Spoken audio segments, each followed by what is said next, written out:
But I love that you're a single father. As being a single father, my son I've had full custody of since he was 9. He's my best friend. He's my favorite person in the world. Like I love it, but he's not the same as me. We're similar. I love team sports. He likes individual sports. You know, like what? He likes fighting. He likes jiu-jitsu, things like that. You know, he plays piano. Dude, bring him down here, man. Oh, he'd love it. The last time he fought though, he didn't. Now he's 6'2", 6'3". Oh, he's like a big boy. 215, I think now he is, and he's just. Last time I remember, like he talked about his height and weight. Like, Jesus Christ. I was like, well, fighting. You're like, okay. Well, how big are you fighting? Okay, you're in the 215. You're heavyweight. You're fighting the big boys that hit really hard. But he wasn't when he was doing the jiu-jitsu tournaments. I remember him being 17 instead of 24, and he was maybe like 174. Now he's 215. He's 24 now. God, he's 4 years younger than Brandon. Wild thought. Thanks, Eli, for making me feel like an infant. Child. The thing about being a single dad is, like I said, like my son is my favorite. Like I stopped. I wouldn't do a series. I wouldn't star in a series. I would do it if I was on an ensemble. I changed my whole career because I don't know what your situation was, but I got into a really very, very expensive custody battle. And in California, they have a thing. It's not called the California Equal Footing Law, but it is. In effect, because I could afford any attorney, therefore so could she, and I have to pay for it. I mean, I remember spending $40,000 to audit my own books so they could find out how much cash I had on hand because they ordered it. That side did. So as much as you were spending on the battle, she could also spend from your pocket. Exactly. Yeah. What kind of fucked up shit is that? California Equal Footing Law. Government. Yeah, it was not set up. Trout's smiling right now. He's so happy about this rule. It was insane. Insane. Insane shit I've ever heard in my life. I spent $1.5 million in legal fees to win joint custody of my son. Because men were already at a massive advantage for custody battles. Exactly. There was a thing they called the tender years clause, which wasn't supposed to come into effect, which is if the mother is breastfeeding for the first 18 months, you can't share custody because she's breastfeeding. Well, his mom stopped breastfeeding after 5 months. That's out. I'm there. She didn't want me to have. She was mad. Whatever. She's, hell hath no fury like a woman, right? That's woman scorned. Yep. A woman like a woman scorned. It's times 5. If it's a Latina. You specifically left out the scorned part. I couldn't get there. Like a woman. It's the White Claw. It's just women in general. No, I'm kidding. I'm not bitter. It was a awful thing though because. I also knew there's no way I couldn't be in this kid's life because of what I went through. I remember the time. I remember almost leaving Princeton, just going, "This is bullshit. I don't want to play here." Yeah. I'll go take a full ride at UCLA, which I work out with. I'm out there with Troy Aikman and Flipper Anderson. These guys running around, and these are great players. And I'm like, and Ken Norton Jr. And I'm like, I should fucking play here. They treat these guys with huge respect, and they're loved and blah blah. And I'm in Southern California. The weather's great. I'm at Princeton. The weather sucks. And my Soviet politics professor called me a Neanderthal because I'm a football player. I was like, this is stupid. I'm sick of this crap. I'm just gonna go back. And my dad's like, slow down, big boy. He's like, whoa, kiss the twink and relax. I was like, that's our next shirt. Kiss the twink and relax. But my dad would give me the front. It's a twink on the back. He would give me the farm advice. The same thing about the speck of white and still chicken shit. We'd go through that stuff, and meanwhile, this is literally like the new Man of Steel kind of shit. Like growing up on a Midwest farm, like. Your father's just like fucking like trying to get you to relax a bit. 100%, and he did, and I just knew how. There's time, we all have those moments where you're about to go off the rails or something. You're about to do something really stupid. And you get close, and your dad probably sees it and your behavior and the things you do. Like, listen, buddy, you're going down the wrong road. You better clean your shit up. I remember he had other ways of doing it too. Weren't so subtle.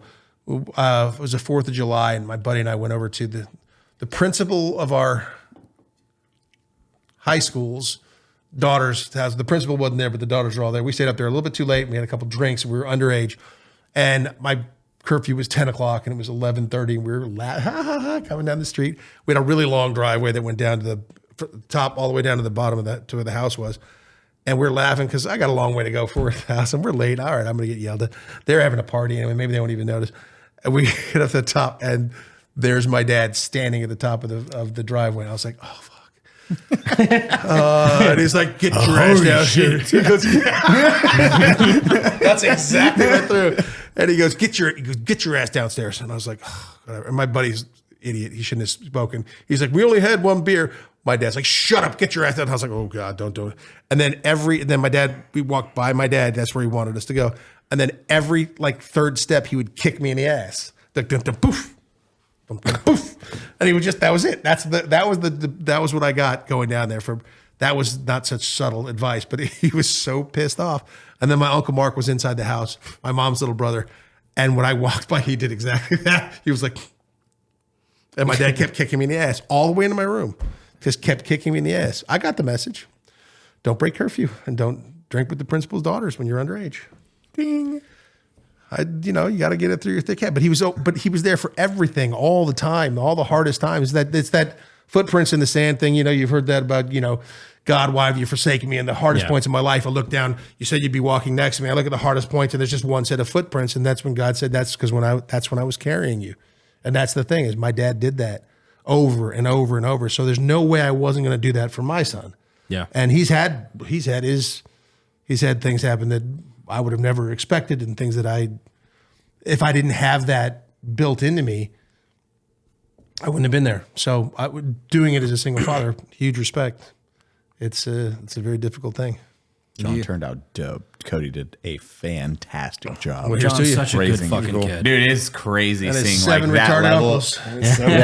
It's crazy seeing how good John is, how well behaved, because it is an undertaking. And then it's like you see this kid's just well behaved, smart. You're like, fuck, dude. Not only is he well behaved and smart, he's also like his sense of humor is unfortunately honed by us. So that kid's he's gonna be like me, where like he makes a lot of jokes in high school that don't go over well because they're not ready for it. He's gonna, not in this day and age. Jeez. No.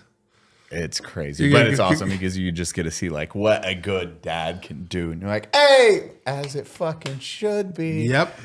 But I've had, it was even through college. I was having, issues here. Then after college, and you're making that adjustment. He was there again. So it doesn't stop. It's not gonna stop. But it, and now it flips down. I for the last 30 years, I've become the head of the family, and that's a weird transition. You have to check yourself on what you're thinking, what you do. I think we discussed it the other day. It's any type of leadership role, with fatherhood or whatever, where you have to doubt yourself. You're like, am I making the right decision? I have to question that. Okay. If you're a good one, you question those decisions, and then you're like, okay, it is the right one. And sometimes you make a mistake. Yeah. Oh, yeah. And then you own that mistake. You're like, well, I fucked up. I fucked up. I'm sorry. I didn't mean this or whatever. Maybe, like your voice gets a little too strong, and realize that the effect you can have on a child, and you're like, oh my gosh, I told you not to do that, and then you say it, and all of a sudden they start crying. You're like, wow, it took a lot. Like my son's an emotional guy, but it takes a lot to get him there for him to break out. When you do it, then you're like, shit, did I go a little too hard? We all have been there, and I know sometimes I've gone too hard, and then there's the guilt factor afterward. But I remember what my dad used to do when I'd get all that shit. First of all, back in the day. Remember that? You guys don't remember it. Of course you don't remember it. There was a show called Wait Till Your Father Gets Home. Wait till your father gets... No, nobody's going to sing it with me. Okay. It was a cartoon thing, but it was like she would say... Yes, like Dean Cain, let's all sing together. The kid would screw up, and then the mom would... Follow the bouncing. And the thing was, you wait till your father gets home, and you'd get in trouble, and you'd get busted for the whole thing, and blah, blah, blah. But I remember, like, my dad would come back, and this dude... My dad did everything. Before he was a director, he was, like, doing anything to make things. He'll do anything to take care of the family. But when I got busted, it was the belt. Yeah. The belt would come off. He swears to this day he only hit me with the belt one time. He's a liar. I love you, Dad, but you lie. I know I got it a couple of times. My brother was 2 years older than me. It was like one time I did something really stupid. I didn't realize what I was doing. Whatever. It's just like as a kid, we have rose-colored glasses. Like, oh yeah, no, my childhood was great. Like parents have the same thing. Like, I never hit you with like you did the belt.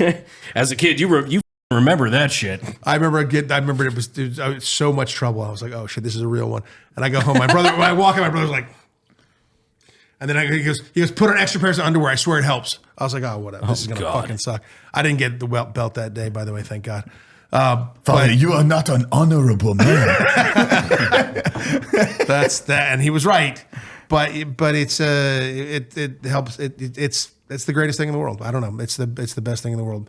But kids don't realize that your parents aren't superhuman. They're just as stupid as you are, and trying to figure this crap out. And you know, my dad used to always, after something happened, though, he'd do it. Whatever would happen, I'd get the discipline, whether it's a spanking or a belt or whatever it was, and 10, 15 minutes later, and I knew he was going to come back in.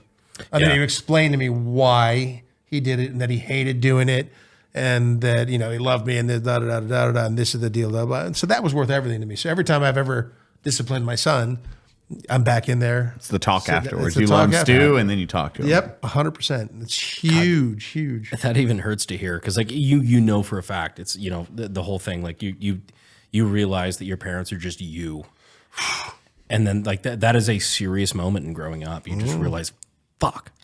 Like, especially I can only imagine because I'm just now coming into the role of like looking to be a parent. And then you start looking back on all these interactions. You're like, shit, that's a whole level deeper. Oh, yeah, it is. Oh man, you'd think it's a short little word. But you just hold, I'll be there in 15 minutes. Then you just crushed somebody without even realizing that because you got 65 other things going on here. And you're trying to, then you look back and you see your kid like in tears. You're like, what the fuck? What? You know, you got to harden up. You're like, then you're like even worse. And you're like, what am I doing? I'm so sorry. I don't know. You have to. It never stops. It never stops.